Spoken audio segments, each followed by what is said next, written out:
Okay, so step one, the seats have to come out. Yep. Which, so there's a bolt here under this little cover, and there's another on the back, and Rich is just responding because, I don't know. So I gotta take these little covers off and then pull the seats out. There are electrical connections underneath you have to undo. But step one, remove seats. So the helpful hint for removing the little trim pieces from these go on the side of the seat sliders is that there's this little tab. You can see from the underneath that it's well, it's hard to get enough light.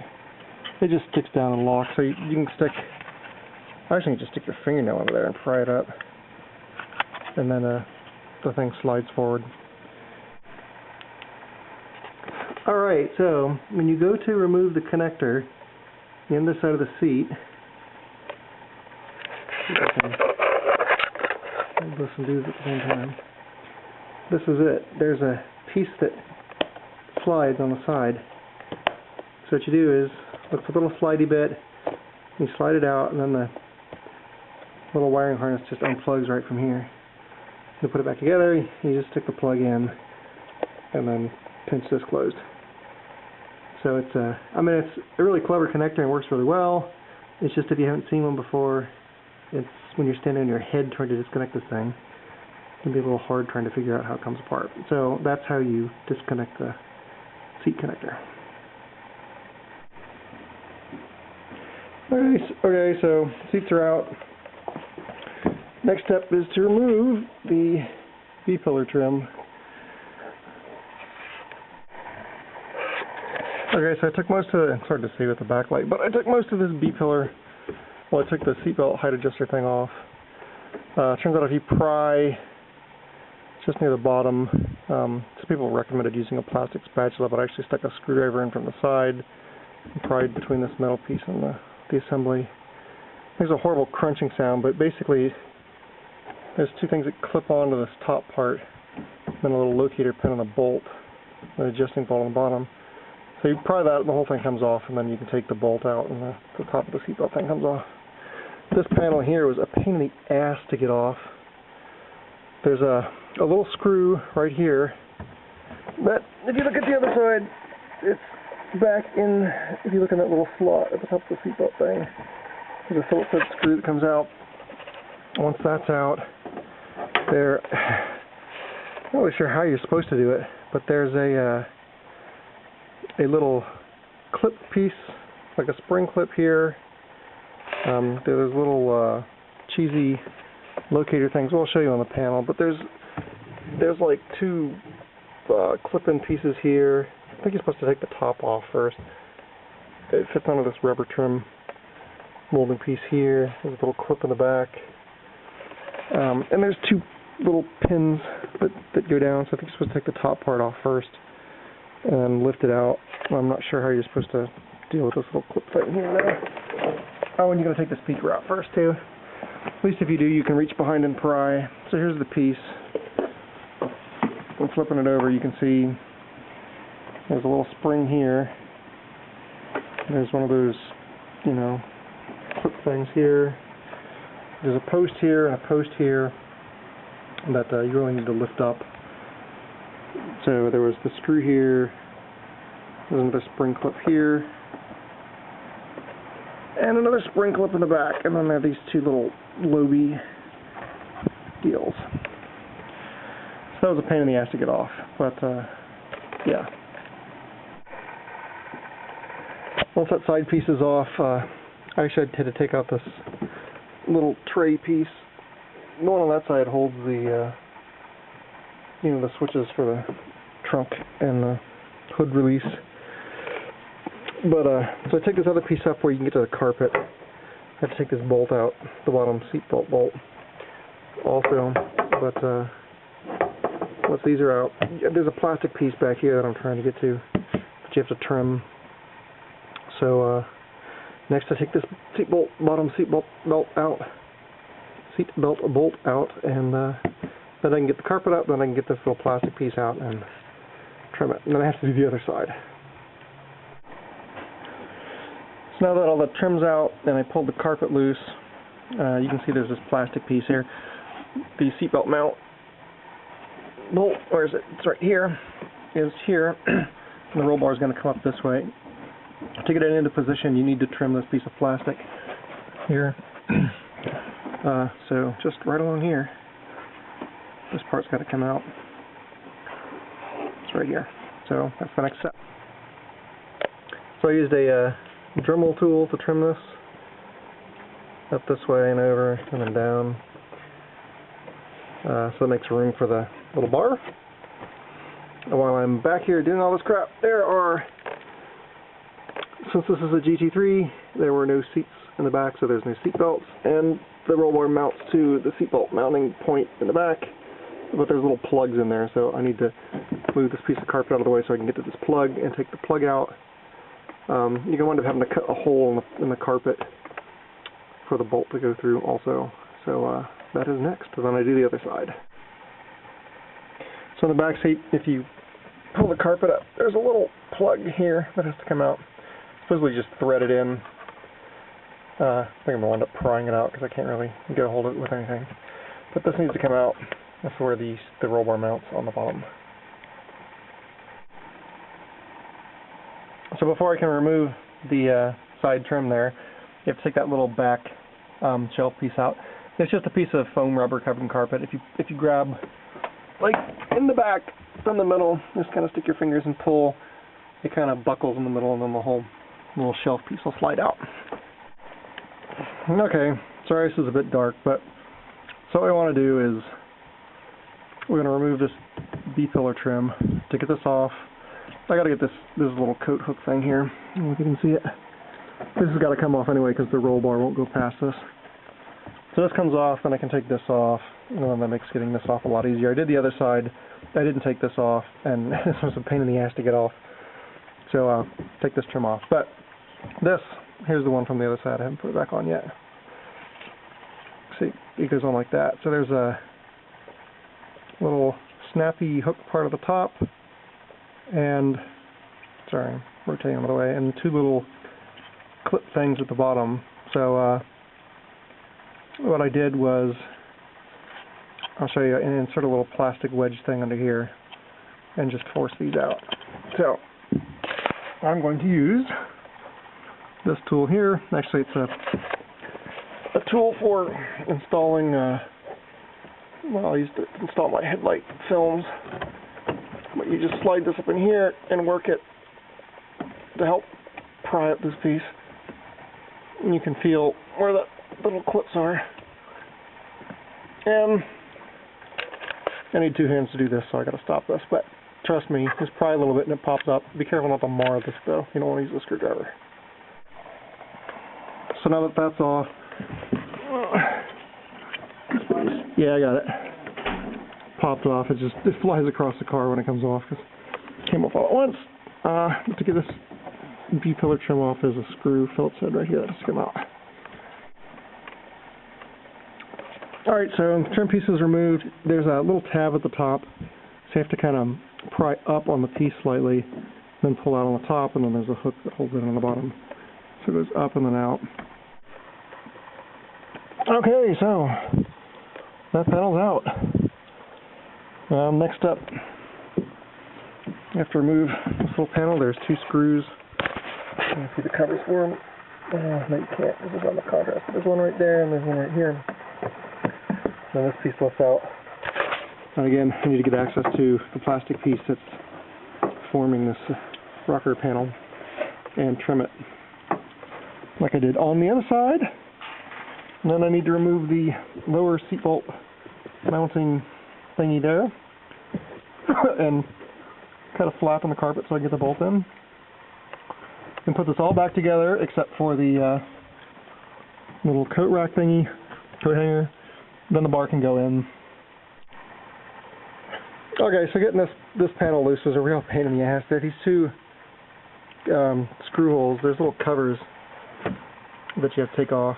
Now, then once you do, if you look in there, you can't see because the carpet's in the way. You have to kind of reach under with a screwdriver or something and pry the carpet out of the way. But the access holes behind them are these two Allen head bolts. You don't have to take them all the way out. So it's a 5mm. Is that right? Yeah. You can get an Allen wrench in through the hole and loosen them. You don't have to take them out, just loosen them a couple of turns. And then you can pull up on this.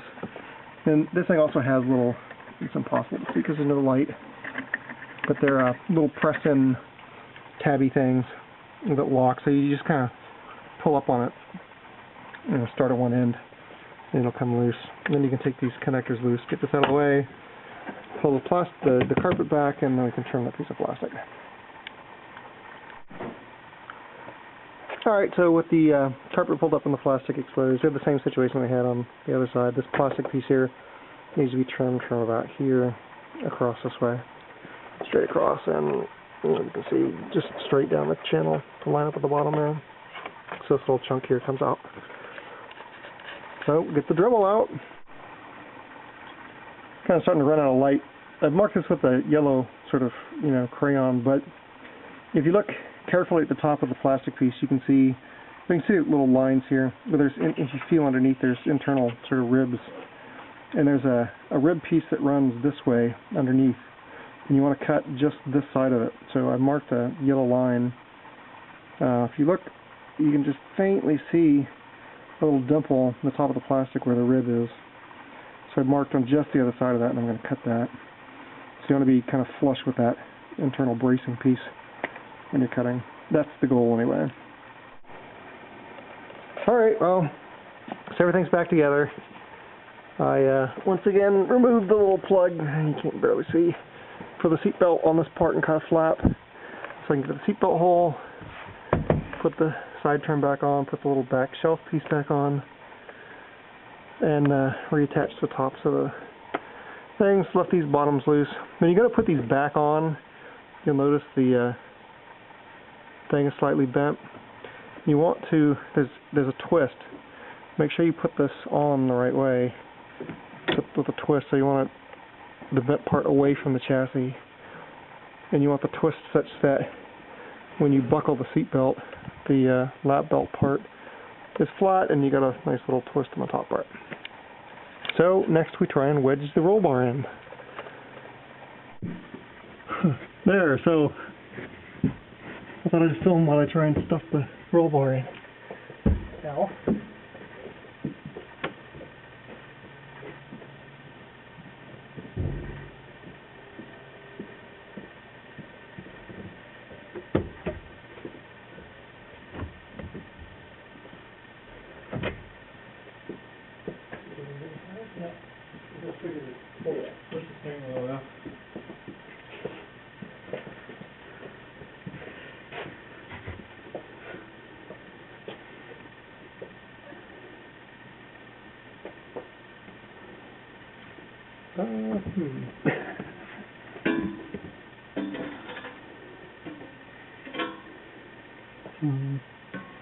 yeah, exactly. What's the top? Yes, it. Alright, just let your front end drop down. I got it. Yeah, let it go down. I'm letting it go down.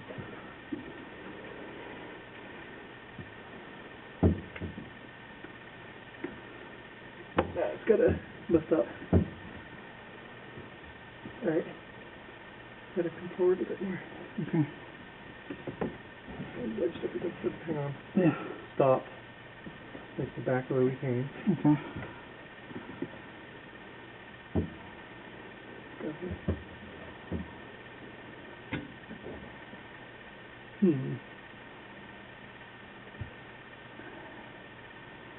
It's a lot easier without the full top on there.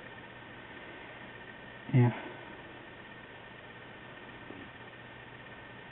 Can we go in more like a flat? What? Which way? Rotate this way. Well, yeah, but we got to go up on your end. I know.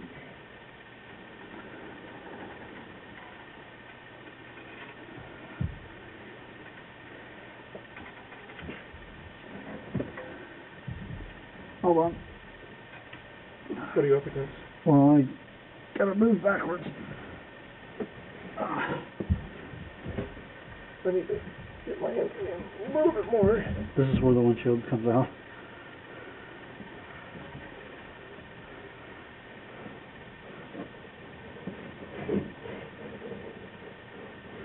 you're pinching the seatbelt.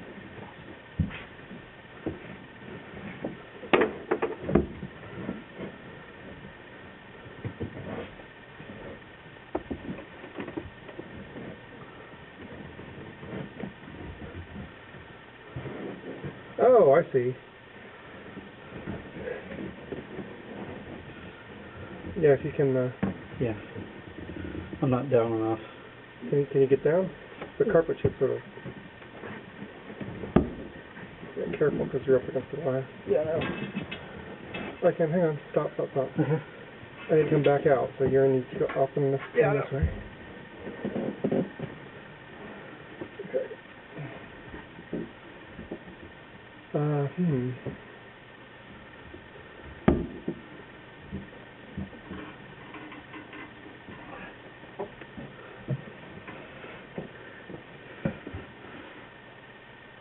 Yeah, we need to get your end, but we need to get the bottom end closer to. Oh, I know what happened.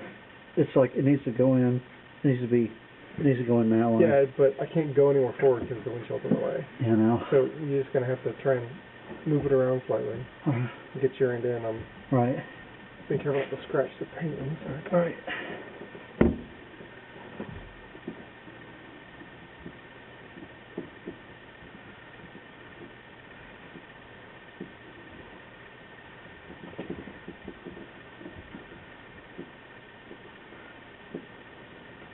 So what are you trying to do? Yeah, there we go. And watch the windshield. I'm watching the windshield.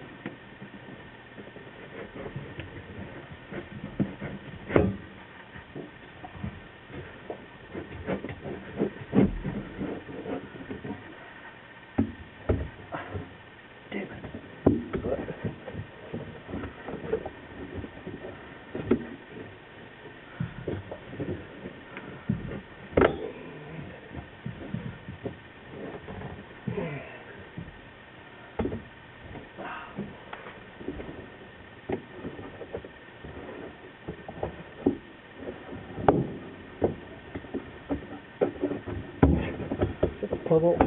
It was like a puzzle.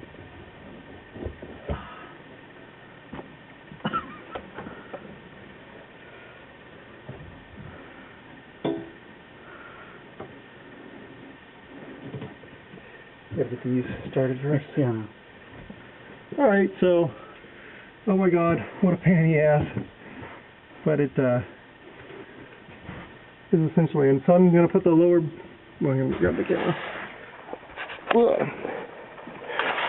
So now that that's done, I'll put the bolts for the lower pieces in and then worry about the back. So, what a pain. Oh dear God, after much prying and cursing, it's in. So I put the bolts on the front first. I used the bolts that came with it, which are really easy to cross thread. Then I did the back left, well, back passenger side, which would be right for me, and then finally the rear driver's side, which was just an incredible pain in the ass. Actually, I had to have another person pull on part of the bar to try and get it lined up right. But it's in. I just torqued the thingies down. I don't have any torque specs, so I just went 50 foot-pounds, which actually seems awfully light. But the bolts that came out for the seatbelt stuff, I checked, and they were a little less than 50 when I took them out. So I'm putting the stuff back in at 15. We'll see how it goes. Anyway, that's it. All that's left is to put the seat back in. Well, both seats, and I'm done.